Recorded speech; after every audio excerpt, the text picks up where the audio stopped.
Kenji, the potato enthusiast. A lot of potato stuff here today. I mean, that's good. That's refreshing. Ali, I enjoyed the part of your book where you criticize the Quran's embryology verses. Have you ever brought up these criticisms with a Muslim? And if so, what was their response? Yes. So I have done talks on this, and I actually did one for the Muslimish conference in the Arab American National Museum in Detroit, right? In Dearborn, actually, the largest Muslim population outside of the Arab world. It was a very interesting exchange. I think there is video for it. I think we've had it up on Secular Jihadists. It's there somewhere. It's called, I think, The Science and Islam, or Religion and Science, or something like that. And it's I did talk about it, and there were people who were evolutionary biologists or experts on evolution who were Muslim who also did talks, and I had an interesting exchange with them. I think one of them was making the point that evolution is such a beautiful process. It's amazing. It's incredible. How could it just happen on its own? Something must have created it. And one of my main responses to that was that it's a terrible process.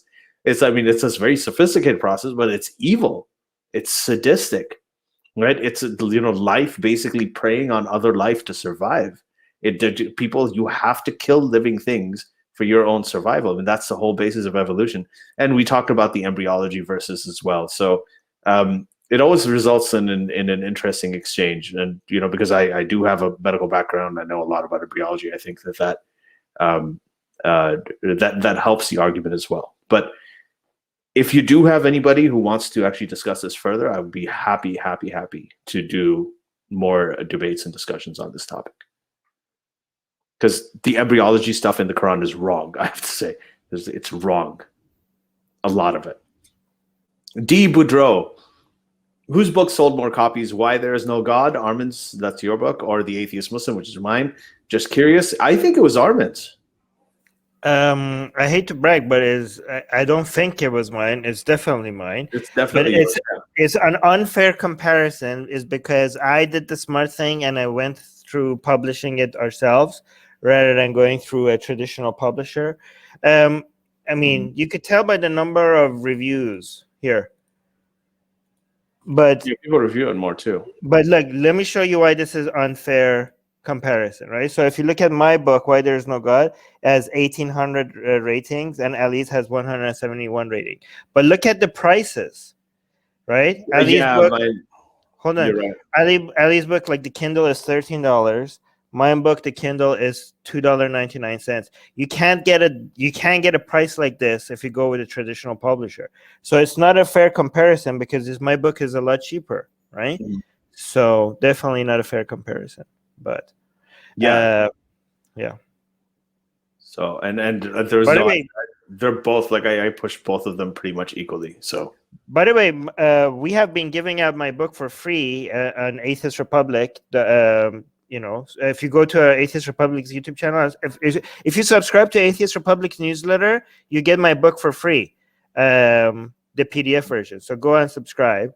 And again, this is another thing you can't do if you go with the traditional publisher. The traditional publisher doesn't let you hand out your book out for free, right? Because you don't own your book anymore. Right. And I just have to say that if you send me a private message anywhere, whether it's on Facebook, Twitter, anywhere, and you ask me for my book for free, I am not just going to send you a PDF. I'm not. Just wanted everybody to know. Ali, be careful. We can't say something that is like, I don't know. What? I just said I'm not going to do it. Okay. All right. What? Yeah. Okay. I don't know. I don't know if we just committed something illegal or not. I don't know. All right, here. Something illegal. Yeah. Okay. What do you think of the UK Supreme Court refusing entry to Shamima Begum to contest her citizenship? Right. I don't know about this. I'll tell you. It's actually a pretty simple story. I mean, she was a teenager. She went off to Syria to fight with ISIS many years ago, and she's a UK citizen. And then she wants to come back. She's saying, I screwed up, whatever. I want to come back to the UK. And then I think a conservative MP, Sajid Javid, he said, "No, we're just going to take your British nationality away. You're not a British citizen anymore." And so that's become controversial. That can you do that? I mean, she's a teenager when she went. Now she wants to come back and she wants to contest this. She wants to say fight for her citizenship, and the Supreme Court in the UK has decided not to let her back in to even contest it.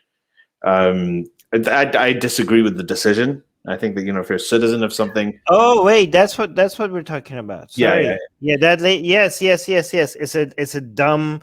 Yeah, I remember her now. Yeah, that was so stupid. Great job.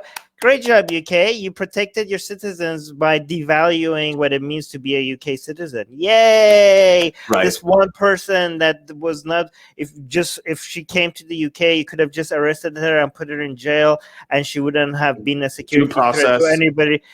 She wouldn't have been a security threat. Like, oh wow, you protected all the UK citizens by somebody that would have had no chance to be a harm to anybody ever. In fact, you could have studied her to see how she was radicalized and try to prevent it happening again in the UK, and just you protected UK citizens by devaluing what it means to be a UK citizen. Great job.